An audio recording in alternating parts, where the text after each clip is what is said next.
when you in the cooler, the big house, the who's guy, the penitentiary, it's hard to pay attention to popularity. But after being at the reception center, Northwest Florida reception center, I was just thinking, like, you don't know where they're gonna send yet.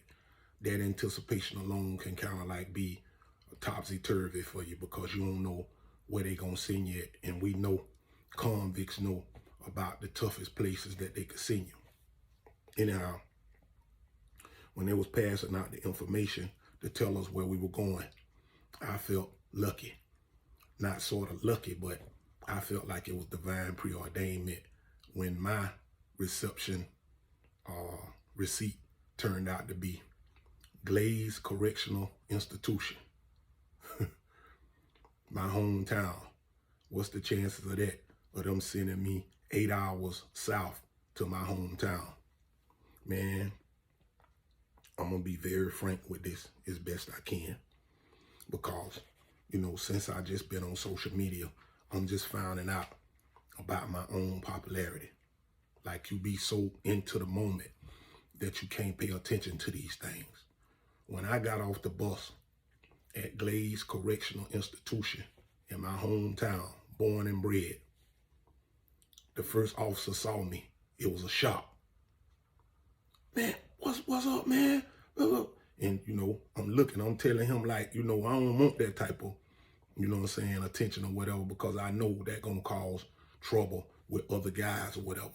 But anyhow, he went in his pocket and stuffed me $50, 2 20s and a 10 in my pocket. So I'm smiling like I never did nothing for this guy. He went and told other officers, and the buzz just went around. There was a couple of guys that I had met from Miami. That's why I say what goes around comes around. And when you're doing things, I spoke about a lot of these things in earlier videos. You take care of people, regardless of what you're doing, because being in the streets, anything that's not considered ordained from God is considered, a sin. And you on the devil's playground, and I was on the devil's playground for my whole life. But I tried to treat as many people with a privilege to know me, because I know I'm making history with these guys. But anyway, the buzz got around. A couple guys from Miami ran up to me. What's up, boy? How long you, But it was just crazy that I was home in there. So I seen all the officers, man, and they knew me, man, and they treated me. They rolled out the red carpet, man. I got a chance to eat ice cream. I got a chance to eat steak and rice. I was eating my favorite Jamaican food from home. I was eating Burger King, McDonald's. I was eating at this famous chicken place called Dixie Fried. I was eating like this every day. My mom and them didn't have to get searched coming into the place. Oh man, it was beautiful. But I had one dude that I had to pull a boss move on him. I was in the cell with a guy, and I'm gonna name drop him. His name was Bob. He was about 6'4", 6'5", white dude, looked like a big hillbilly, and he was on that. Whatever it was about being gangster, he was on that. And by us being in this little tight, close place, you understand, he was smoking. And I was telling him, man, you don't supposed to be smoking in here, bro, whatever. He was like, man, you can't tell me what to do. I'm doing 30, 40 years or whatever, whoop, whoop, whoop. I said, okay. They called a yard. He didn't know that I got like 10 or 15 or 20 big homies in there with the same uniform on as I got on. I'm talking about guys I've been knowing since I was a little kid that's been in there 30 years, 32 years, that I know these guys. And they know my family or whatever. So I pulled rank. I went and called him. I could name drop him too. I went and called my big homie Quay. I said, hey, Quay, look, man, I got a problem. He said, what kind of problem you got? I say, the dude that I'm in the cell with, Big Ball, he work on the lawn crew. He's smoking in there, man, and he talking kind of gangster to me or whatever, right?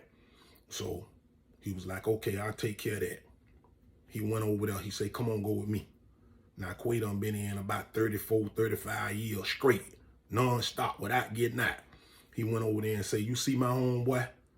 If you see him, you better run. If you see him anywhere, in the canteen line, coming from the laundry, coming from the chow hall, coming from church, coming from the rec yard, anywhere you see him at, you better run.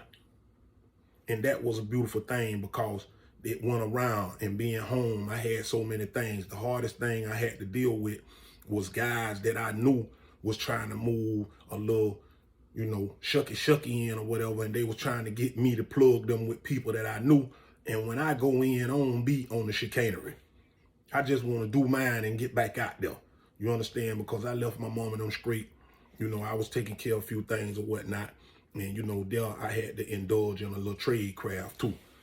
So my people knew that I told them if I didn't get five of those thousands of dollars every week, and if I ever called to a certain spot and my money wasn't there, I'm going to cut that off.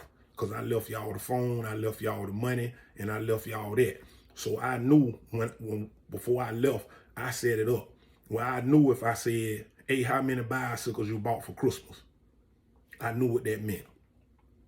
If I said, how many laptops you got in there? Is the laptop still in the room, or is that desktop on over there in the corner, whatever? I knew who was there. I knew who was getting what. So my money was still coming in while I was in, and that was a beautiful thing, because I definitely can't reveal too much here because, again, being discreetful is always being respectful. Excuse me. So just being at home or whatever, the only thing about being at home was a real problem for me, and being locked up at home was I can almost see where I grew up at. I could see it. I could see the cars riding. It was just a beautiful thing, but it was kind of like crazy, and, just looking at it like that, man. And the hard part was by me not being home anymore, every time I called, it was about $7. So my telephone bill every month at home was like $1,300, $1,400. And I got to go on the record and say this. My guy, my main man, who made me into the guy that I was, and I made him into the guy that he was, and we came together like peanut butter and jelly. Every other week, I would call home, and my mama would tell me, he came by and gave me $1,000. He came by and gave me $1,500. Baby, tell your friend he ain't got to come by and keep giving me this money like this. He seen me at the store and went in his pocket and gave me $2,000. I'm crying. I'm telling him he ain't got to do that. He's telling my mama, I wouldn't have had this. So salute to my guy. Salute to my guy for being that guy to stand up for me and stand up for my family. And it made the ride that I was taking an easy one, because I knew, again, and I keep saying the same thing, the only thing I could accomplish that was that, moving my peoples out of the hood, and knowing that even though I was in the pits of purgatory now, and smelling these peoples and being in this place or whatever, and being another one of the guys or whatnot, I just knew that my people were straight. So I was able to help other guys while I was in too, give them money to open up a store. A guy that I may have met 20 years ago, I didn't see him, I give him some money to open up a little canteen, get him $100 worth of groceries, and he would take that $100 worth of groceries and flip it, so I didn't have to buy food. You understand? These were my guys from Lauderdale, Miami, Fort Miles, Palm Beach, Deerfield, Pompano.